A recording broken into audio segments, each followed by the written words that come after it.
शक्तिमेव जयते। हमारे चैनल रोग मुक्त शरीर में आप सभी लोगों का हार्दिक स्वागत है।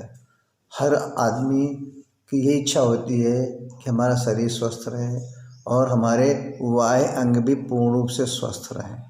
आज हम आपको दांतों के बारे में बताएंगे, टीथ के बारे में, कि हम अपने दांतों को किस तरीके से स्वस्थ रखें, किस तरीके से मजबूत रखें, किस तरीके से उसके अंदर जो छोटे मोटे रोग आ जाते हैं, पायरिया है, इसके बाद हमारा दांतों का हिलना है, दांतों में काला पड़ जाना, दांतों में पीलापन आ जाना, ये सब सारी चीज़ें हमारे दांतों की सुंदरता को नष्ट करती हैं और हमारे दांतों को रोगी बनाती हैं।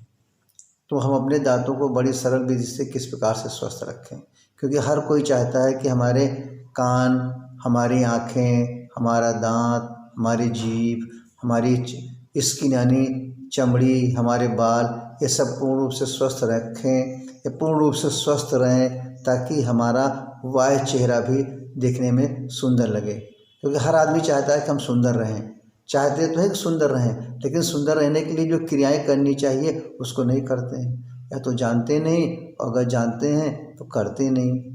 तो करना तो पड़ेगा भाई, किसी भी चीज़ के लिए। बार बार ही हम आपसे अनुरोध करते हैं, किसी भी चीज़ की प्राप्ति के लिए, किसी भी चीज़ की सफलता के लिए आपको ही आगे आना होगा, आपको ही उस चीज़ को स्वयं से करना होगा, क्योंकि वो सब चीज़ें आपकी हैं। आप नहीं करेंगे तो कोई दूसरा करने नहीं आएगा। तो जब हम दांत के बारे में चर्चा करते हैं तो दांत हमारे मुख की पहले जो सुंदरता बढ़ाता है। हर लोग जो देख बातचीत करते हैं देखते भाई बहुत सुंदर दांत है इसके, एकदम सफ़ेद मोती की तरह इसके दांत चमक रहे हैं। तो इस तरीके से हम अपने दांत को कैसे स्वस्थ रखें, कुछ थोड़ी सी सावधानियां हैं, कुछ थोड़े से प्रयोग हैं, कुछ थोड़ी सी क्रियाएं हैं जो आप नियमित कर सकते हैं। किसी भी तरह की, ना तो उसके अंदर कोई बहुत स्पेशल चीज़ें हैं, ना बहुत कठिन चीज़ें हैं, बस खाली आपको करना है, थोड़ा सा समझना ज़रूरी है। क्यों कि आप जानते हैं कि दांत जो है हमारे शरीर का एक बहुत ही महत्वपूर्ण अंग है। ये हमारे पाचन क्रिया के लिए बहुत ही सहायक है, या हम कहें कि ये हमारे पाचन क्रिया को पूर्ण रूप से संचालन करने में यहीं से हमारे पाचन क्रिया की शुरुआत हो जाती है। जो कुछ हम खाते हैं, क्योंकि जो चीज़ हम खाते हैं पहले हम उसको खूब चबाते हैं, तो जितने ज़्यादा हम चबाएंगे उतने ज़्यादा हमारे मुंह के अंदर लार मिलेगी, उतने ज़्यादा हमारा भोजन की वहीं से पाचन की क्रिया शुरू हो जाएगी। तो चबाने का कार्य तो हमारे दांत ही करते हैं ना, इसलिए दांतों से खूब चबाया चाहिए। अगर हमारे दांत मजबूत नहीं रहेंगे, अगर हमारे दांत रोगी रहेंगे, तो हम उस चीज़ को कैसे चबाएंगे, चबा ही नहीं पाएंगे। कभी दुखेगा, कभी खून आएगा, कुछ ना कुछ तकलीफें बढ़ जाएंगी। इसलिए दांतों को स्वस्थ रखिए, तभी हम पूर्ण रूप से हमारे स्वस्थ रहने में सहायक हैं। जो हमारे दांतों के अंदर कुछ चीज़ों की जब कमी हो जाती है तभी हमारे दांत रोगी हो जाते हैं। अगर हमारे दांत के अंदर विटामिन ए की कमी हो गई, विटामिन सी की कमी हो गई, विटामिन बी की कमी हो गई, कैल्शियम की, फास्फोरस की, ये सब चीज़ें हमें भोजन के रूप में अच्छे से लेना चाहिए। और हमारे दांतों के अंदर जब इनेमल जो होता है, उन्हें ऊपर की जो हमारी दांत की लेयर होती है, जब उसके अंदर घिसाव आने लगता है, यानी जब उसकी परत निकलने लगती है, तभी हमारे दांतों के अंदर रोग उत्पन्न होते हैं। तो हम अपने दांतों के एनेमल को किस तरीके से मजबूत रखें, किस तरीके से अपने एनेमल को दांतों के ऊपर फुलफिल रखें, इस चीज़ के लिए हमें क्या क्या करना है ये जानना बहुत ज़रूरी है। तो हमने पहले आप बताया कि खाने में ध्यान दें, अच्छी से अच्छी चीज़ें खाएं। उसके पहले कुछ क्रियाएं हैं जिन क्रियाओं को आप विशेष रूप से ध्यान दें। सबसे पहले उसके लिए हम क्या करें कि जब भी हम मंजन करें तो मंजन को दोनों टाइम करना चाहिए, सुबह और शाम दोनों टाइम मंजन करें। खाना खाने के बाद रात में मंजन जरूर करें। खाना खाने के बाद में यदि आप मंजन कर रहे हैं तो इससे जो कुछ हमने खाना खाया है, खाने के बाद जो कुछ भी उसके अंदर पार्टिकल्स हमारे दांतों के अंदर जमा हो गए हैं या प्रवेश कर गए, वो सब निकल जाएंगे। बस ये ध्यान रखना है कि हमें ब्रश जो होना चाहिए मुलायम ब्रश होना चाहिए, हार्ड ब्रश नहीं होना चाहिए। और ब्रश को चाहे सुबह हम करें चाहे शाम को करें, ब्रश को हमेशा थोड़ा उबलते हुए पानी में एक कप बाहर निकाल करके उसमें थोड़ी देर के 2-3-4 मिनट तक हमको ब्रश को डुबो करके रखें, उसके बाद ही हम उस ब्रश को करें, ताकि सारे कीटाणु हमारे ब्रश के मर जाएं। यदि संभव हो तो दातून भी करें, हफ्ते में 1-2 बार दातून जरूर करें। इससे क्या होता है कि दातून, उसमें विशेष तौर से नीम की दातून या बबूल की दातून, इसके चबाने से इससे जो रस निकलता है, दोनों चीज़ें हमारे दांतों को मजबूत बनाती हैं और अंदर के कीटाणुओं को यानी बैक्टीरिया को नष्ट करती हैं। तो ये बहुत छोटी। इसके बाद हम दांत के कौन से व्यायाम और इम्पॉर्टेंट है उसको थोड़ा सा समझिए कि दांतों के लिए हमें सबसे पहले कुछ एक्सरसाइजेज है, उसका बड़ी सिंपल समझिए। जब हम सुबह बैठ जाएं तो जो भी हम व्यायाम करते हैं उसके साथ में थोड़ा सा दांतों का भी व्यायाम कर लिया करें। मुंह को देखें आप, इस तरह मुंह को खूब प्रेशर दे करके ऊपर नीचे कम से कम 10 बार करें। इसके बाद फिर दांतों को पहले जबड़े को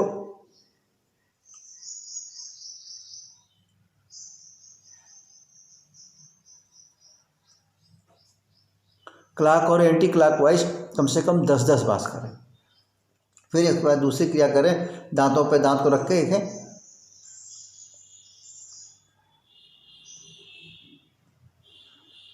यानी दांतों के ऊपर पूरे दांतों को रख के जबड़े के साथ खोल के मुंह धीरे से उसको दबाएं और दबा के थोड़ा प्रेशर दें आराम से। देखें, कम से कम इस क्रिया को 10 बार जरूर करें। बड़ी सिंपल क्रिया है, बड़े आसानी से आप कर सकते हैं। बचपन से आदत डालिए इसकी, देखिए आप करें, आपके साथ आपका परिवार बैठे सब लोग करें आराम से। फिर इसके बाद दूसरी और क्रिया क्या है कि दांतों पे दांत को ऐसे रख करके इससे दबाएं कस के, दबाने के बाद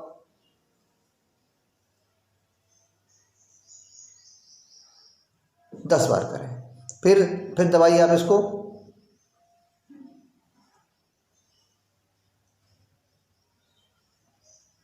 इसको 10 बार करिए आप। फिर दबाएंगे आप आराम से,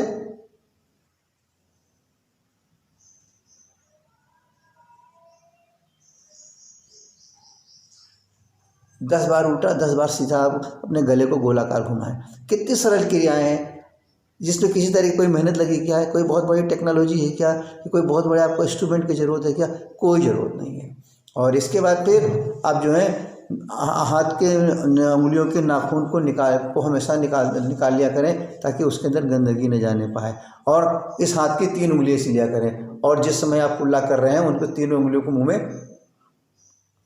ऐसे डाल करके काफ़ी हद तक जिसके थोड़ा अंदर तक, यहाँ तक जहाँ तक आराम से जा सके वहाँ तक कुछ रगड़िए। कुछ देर रगड़ने के बाद पानी भर के फिर कुल्ला कर दीजिए, फिर रगड़िए।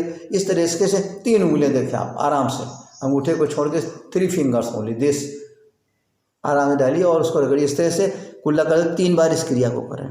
इतनी सारी क्रियाओं को अगर आप करते हैं तो आपके दांत पूर्ण रूप से स्वस्थ रहेंगे और कभी भी निरोगी नहीं, कभी भी जो है हमारे दांत जो है वो रोगी नहीं होंगे, हमेशा निरोगी रहेंगे, हमेशा स्वस्थ रहेंगे। और छोटी छोटी जो हमारी बीमारियां हैं, पायरिया वगैरह भी इन सब क्रियाओं से पूर्ण रूप से ठीक हो जाएंगी, पूर्ण रूप से स्वस्थ हो जाएंगे। और हफ्ते में कम से कम हमने कहा 3 दिन जरूर सरसों का तेल, उसमें थोड़ा सा नमक और हल्दी डाल करके उसका अपने हाथों से बीच वाली उंगली से लेकर के खूब अच्छे से घिसाई करें, खूब अच्छे से अंदर तक डाल के धीरे धीरे। और लार को कोशिश करें कि हमारे वॉश बेसिन पे यहाँ पर लार हमारे नीचे टपकती रहे। लार को निगलने की या इनहेल करने की बिल्कुल ज़रूरत नहीं है। अगर मान के चलिए आपके पास हल्दी भी नहीं है, नमक भी नहीं है, तो सरसों का तेल तो है, सरसों का तेल ही सही, न सरसों का सही, तिल का तेल सही, जो भी तेल आपको मिले उंगली में लेकर के उससे घिसाइए। इससे हमारे मसूड़े मजबूत होते हैं, यानी गम हमारे मजबूत होते हैं। और जो हमारे दांत जो फिक्स होते हैं उस मसूड़ों के अंदर, वो सब पूर्ण रूप से स्ट्रांग होते हैं और मसूड़ों में एक तरह की पालिश हो जाती है, जिससे कि हमारे मसूड़ों के अंदर सर्कुलेशन यानी ब्लड का सर्कुलेशन बढ़ जाता है। तो सारी क्रियाएं जो हमारे दांतों को स्वस्थ रूप में मिलनी चाहिए या स्वस्थ रहने के लिए मिलनी चाहिए, वो सारी क्रियाएं आप स्वयं से कर सकते हैं, बस खाली आपको जानकारी नहीं है। प्रश्न सबसे बड़ी चीज़ आती है कि जिनको कि एक तो हम जानते नहीं हैं और जिनको हमें बताना चाहिए वो हमें बताते नहीं हैं, और जिनको हम आपको बताना चाहते हैं उनके पास आप जाते नहीं हैं। इसी बीच में आप फंसे रहते हैं। हम जानते नहीं हैं और जिन हमारे डेंटिस्ट हैं, जो हमारे अन्य लोग जो दांत से संबंधित बैठे हैं, वो इन सब क्रियाओं को बताते नहीं हैं, और जो बताना चाह रहे हैं वहाँ तक आप पहुँच नहीं पाते हैं। तो इन सब सारी चीज़ों को आप स्वयं करिए, अपने दांत को पूर्ण रूप से स्वस्थ रखिए। और चाय, कॉफ़ी, शक्कर की चीज़ें, इस तरह की चीज़ें, पैक फूड, इन सब चीज़ों का कम से कम सेवन करें। और जब भी 2 ही चीज़ ध्यान रखिए, सुबह और शाम हमें दोनों टाइम मंजन करना है। जो कोशिश करें कि हमारा केमिकल का मंजन ना हो, हर्बल का मंजन हो। और जब भी हम खाना खा के उठें, कोई भी चीज़ जो हम खाते हैं तो कम से कम 3-4 बार मुँह में पानी डाल करके जरूर कुल्ला करें। अगर कभी मुँह से बदबू आ रही और ज़्यादा थोड़ी तकलीफें हैं तो हल्का गर्म पानी में एक नींबू को निचोड़ दीजिए आराम से और 2-3 बार उसका कुल्ला कर लीजिए। यानी सारी विधियां आपके पास हैं अपने दांत को स्वस्थ रखने के लिए, सारी विधियां हैं आपके पास अपने दांत को निरोगी रखने के लिए, सारी विधियां हैं आपके पास गंभीर से गंभीर दांतों में रोग अगर उत्पन्न हो गया है तो एक बार इन क्रियाओं को कुछ दिन जरूर करें। हमें स्वस्थ रहना है तो इन क्रियाओं को रेगुलर करें। अगर हमें रोग हो गया है तो इन क्रियाओं को सुबह शाम करें। आपके दांत पूर्ण रूप से स्वस्थ रहेंगे और पूर्ण रूप से निरोगी रहेंगे और किसी भी तरह के दांतों के अंदर कोई रोग उत्पन्न नहीं होंगे। तो इस तरह की सारी जानकारियां आपको आपके स्वास्थ्य के लिए, दांतों के लिए, बालों के लिए, आँखों के लिए, कानों के लिए, जीभ के लिए, संपूर्ण शरीर के त्वचा के लिए, हर प्रकार के शरीर के बाह्य अंगों के लिए और हर प्रकार के इंटरनल यानी external organs and internal organs दोनों प्रकार के अंगों के लिए विधिवत बड़े सरल तरीका में किस तरीके से हम अपने शरीर के आंतरिक अंगों को, इंटरनल ऑर्गन्स, किस तरीके से हम अपने शरीर के बाह्य अंगों को, एक्सटर्नल ऑर्गन्स को स्वस्थ रखें, निरोगी रखें और उसके अंदर रोग आ गया है या उसके अंदर किसी प्रकार का कोई तरह की बीमारी आ गई है तो हम किस प्रकार से उस बीमारी को समाप्त करें या किस तरीके से हम उस बीमारी को दूर करें। यही सारी चीज़ें आपको बड़ी सरल भाषा में बड़े ही विधि पूर्वक आपको समझाई जाती हैं और बताई जाती है ताकि आप अपने शरीर के डॉक्टर स्वयं बन सकें।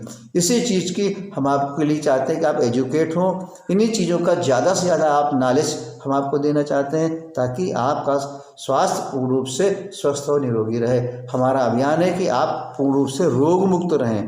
क्या हमारा अभियान है कि आप पूर्ण रूप से डिजीज फ्री योर लाइफ, बस खाली आपको जानना है। इसके लिए आप हमारे MM naturopathy and medicinal yoga centre Raebareli में सुबह 7 बजे से लेकर के शाम को 7 बजे तक किसी भी रूप में आप संपर्क कर सकते हैं। किसी तरीके का कोई डाउट है आपको, कोई चीज़ आपके समझ में नहीं आ रही है, उसको पूछ सकते हैं। तमाम सारे गंभीर रोग शरीर के जितने हैं हर एक के बारे में आपको अच्छी से अच्छी नॉलेज दिया जाएगा ताकि आप उनको पूर्ण रूप से कर सकें। अगर ये सारी चीज़ें आपको ज़रा सा भी पसंद आई हो, इन सारी चीज़ों से ज़रा सा भी अगर आपको लाभ मिल रहा हो या आपके जीवन के लिए उपयोगी हो या आपके परिवार के लिए उपयोगी हो या आपके अन्य संबंधियों के लिए ये बातें ज़रा सा भी स्वास्थ्य के प्रति उपयोगी हों तो आप हमारे इस चैनल को ज़्यादा से ज़्यादा लोगों को शेयर करें, ज़्यादा से ज़्यादा लोगों को सब्सक्राइब करें और ज़्यादा से ज़्यादा लोगों को फॉरवर्ड करें ताकि ज़्यादा से ज़्यादा लोग